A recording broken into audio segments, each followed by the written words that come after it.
This is Jason from the QuickBooks team. With automatic matching, QuickBooks can automatically match bank transactions to the transactions already in QuickBooks. Let's look at automatic matching and see how it affects the work you do in QuickBooks. Select Transactions, Bank Transactions. Select Categorized. Then select Settings, and turn on Automatic Matching. Let's take a look at how automatic matching works. QuickBooks automatically matches transactions you recorded while using QuickBooks Payments to process a payment from a customer, QuickBooks Bill Pay to pay a vendor, or QuickBooks Payroll to pay your employees. This prevents you from entering the same transaction more than once. Select the transaction to see the details.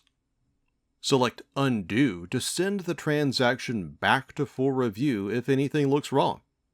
If you ever want to turn off automatic matching, select Categorized, and then select Settings. From here, you can turn the feature off. You can also filter your list of categorized transactions so that you only see transactions that QuickBooks automatically matched. Select the Filter drop-down and select Automatic Match.